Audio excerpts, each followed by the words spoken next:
The perception of justice and fairness in negotiations is a factor that influences its success and is often forgotten in the planning phase of a complex negotiation. In a simple purchase transaction, this concept is easily perceived. In buying a car, for instance, the salesman should charge a fair price, legitimized by the local used car market, and have a fair process related to payments and credit.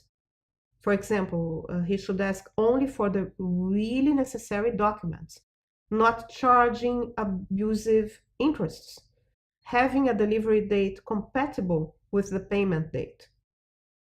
A buyer, even showing a great interest in buying a particular car, may abandon negotiations if he thinks that the price is unfairly high or the purchase requirements are more demanding than in a competitor car sales business. There is an important psychological factor involved in the justice matter. Let's assume that a person invites other to be a partner in the company, equally sharing tasks and responsibilities, but not sharing equally the profits generated by this company. Even if the amount of money to be received is high, chances are that she will refuse the partnership under these terms. It seems unfair to split equally the onus and not the bonus. Let's emphasize that not only the existence of a fair negotiation process is important, but also the perception of fairness.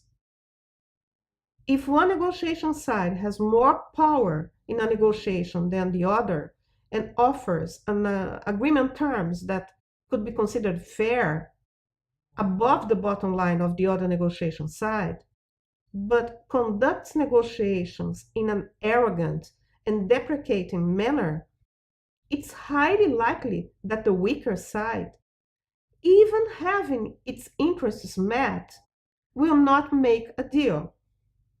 The way the negotiations are conducted sometimes matter as much as its content.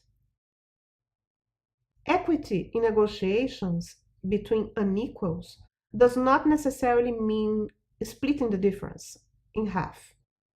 Justice here would be splitting the difference proportionally, adjusting the concessions that each side should make accordingly to its capacity. For example, in the climate change agreement, the developed countries have been emitting greenhouse gases for much longer than the developing countries.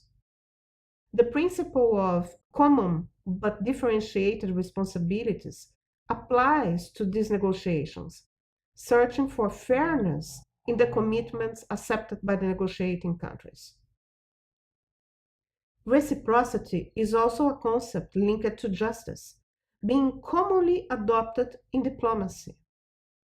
For example, if a given country demands an entry visa from citizens of another country, the latter usually demands an entry visa from citizens of the first country, even if there is a significant power imbalance between them, and the second country may lose tourism revenues due to the visa requirements.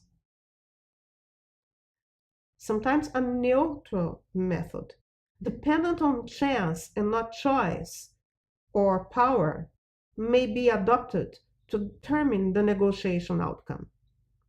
For example, in a football match, instead of letting the team's captain or the referee discussing who starts playing on which side of the field, a coin is tossed in order to determine impartially the result. We'll continue in the next video.